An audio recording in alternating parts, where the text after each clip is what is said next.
नमस्कार। आज हम महाकवि कालिदास के कालजयी महाकाव्य कुमार संभव की दुनिया में उतरेंगे। हाँ, और ये सिर्फ शिव और पार्वती के विवाह की कहानी नहीं है। नहीं, बिल्कुल नहीं।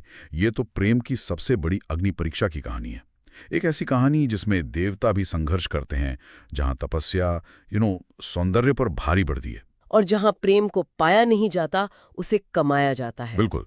तो हम सिर्फ कथा नहीं सुनेंगे, बल्कि उस महान कवि के दर्शन को भी समझने की कोशिश करेंगे, जिसकी कलम ने हजारों साल बाद भी हमें सोचने पर मजबूर कर दिया है। और उस कवि को समझना भी बहुत दिलचस्प है।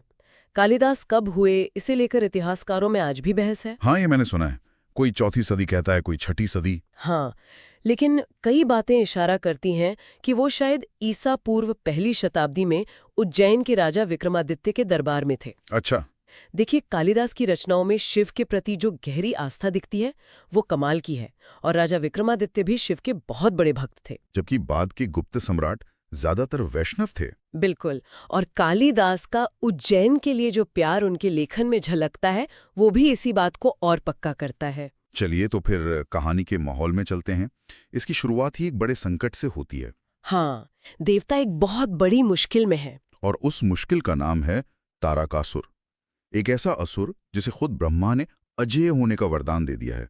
अब देवता परेशान है कि इसे कौन हराएगा। और जब कोई रास्ता नहीं दिखता, तो सब ब्रह्मा के पास ही जाते हैं।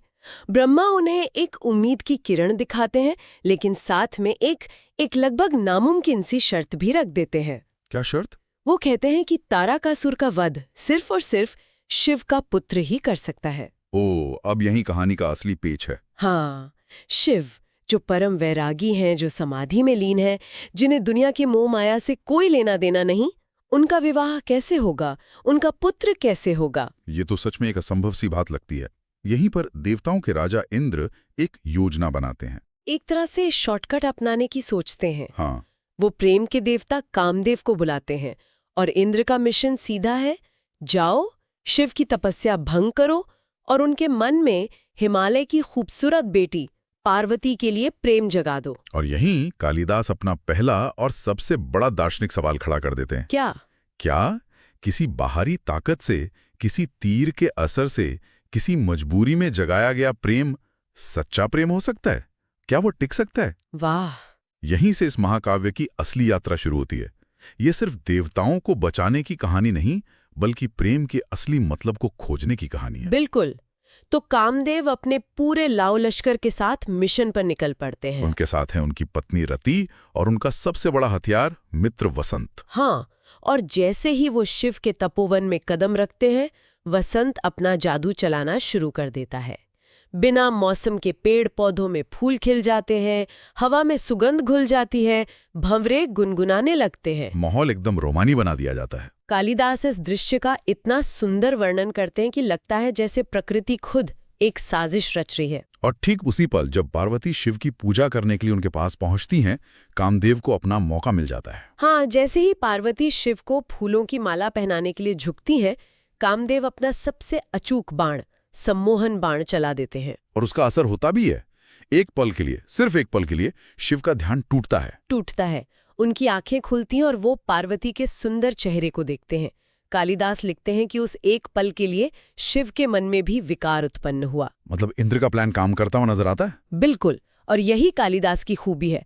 वो शिव को पत्थर की मूर्ति की तरह नहीं दिखाते। वो दिखाते हैं कि उस बाहरी सौंदर्य और उस जादुई बाण का असर उन पर भी हुआ। लेकिन वो शिव हैं। हाँ, वो महादेव हैं। अगले ही पल उन्हें ये एहसास हो जाता है कि उनके मन का ये भटकाव स्वाभाविक नहीं है, ये किसी बाहरी शक्ति का काम है। और फिर जो होता है उसकी कल्पना तो इंद्र ने भी नहीं की होगी। नहीं। शिव का धैर्य टूटता है, लेकिन उस तरह नहीं जैसा सबने सोचा था। वो क्रोध से अपना तीसरा नेत्र खोलते हैं। और उस दिव्य नेत्र से निकली आग की एक ज्वाला सीधी कामदेव की ओर जाती है, और प्रेम के देवता एक पल में जलकर राख हो जाते हैं। ये बहुत ही भीषण दृश्य है, प्रेम के देवता का ऐसा अंत। सतह पर देखने में ये देवताओं की योजना की पूरी तरह से विफलता लगती है।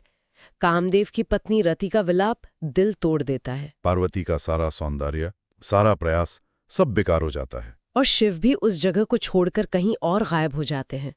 लेकिन असल में कालिदास यहीं अपनी सबसे बड़ी बात कह रहे हैं। क्या? उन्होंने काम को जलाया है, प्रेम को नहीं। ये बहुत गहरी बात है। काम और प्रेम का फर्क, इसे थोड़ा और खोलते हैं। हाँ, मतलब क्या कालिदास ये कह रहे हैं कि आकर्षण या अट्रैक्शन एट फर्स्ट साइट जैसी कोई चीज होती ही नहीं, या अगर होती है तो वो खतरनाक है? ये एक बड़ा सवाल है। वो आकर्षण को नकार नहीं रहे। शिव भी तो पार्वती के सौंदर्य को देखकर एक पल के लिए विचलित हुए। हाँ, ये तो है। लेकिन कालिदास का जोर इस बात पर है कि वो आकर्षण प्रेम का अंतिम रूप नहीं है, वो बस एक शुरुआत हो सकती है, एक चिंगारी। असली प्रेम की परीक्षा तो तब होती है जब वो बाहरी आकर्षण का पर्दा हटा दिया जाए। तो शिव का तीसरा नेत्र उसी बाहरी आकर्षण को जलाता है? एकदम। वो कह रहे हैं कि जो प्रेम सिर्फ रूप रंग और शारीरिक सुंदरता पर टिका हो, वो अधूरा है और ज्यादा देर टिक नहीं सकता।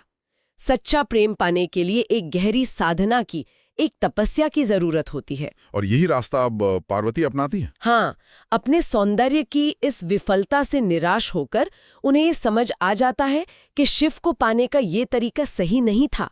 तो वो एक कठोर फैसला लेती हैं। वो अपने सारे रेशमी कपड़े, सारे शाही गहने त्याग देती हैं और वल्कल वस्त्र पहन लेती हैं। वल्कल वस्त्र यानी पेड़ों की छाल से बने कपड़े। सोचिए, एक राजकुमारी जो महलों में रेशम में पली बड़ी हो, उसके लिए कितना बड़ा त्याग होगा। ये सिर्फ कपड़े बदलना नहीं था, ये अपनी पहचान को बदलना था। बिल्कुल, वो हिमालय की राजकुमारी वाली पहचान को छोड़कर एक तपस्विनी बन रही थीं। और उनकी तपस्या साधारण नहीं थी। कालिदास बताते हैं कि वो गर्मियों में अपने चारों ओर आग जलाकर, जिसे पंचाग्नि तप कहते हैं, हाँ, उसके बीच में तप करती थी। बरसात में वो खुली चट्टान पर सोती थी और सर्दियों में बर्फ जैसे ठंगे पानी में खड़ी रहती थीं। अरे बाप रे! उन्होंने अपनी कठोर तपस्या से बड़े बड़े ऋषियों को भी हैरान कर दिया। यहाँ तक कि एक समय ऐसा आया जब उन्होंने जिंदा रहने के लिए पेड़ से गिरे सूखे पत्ते खाना भी छोड़ दिया। अच्छा।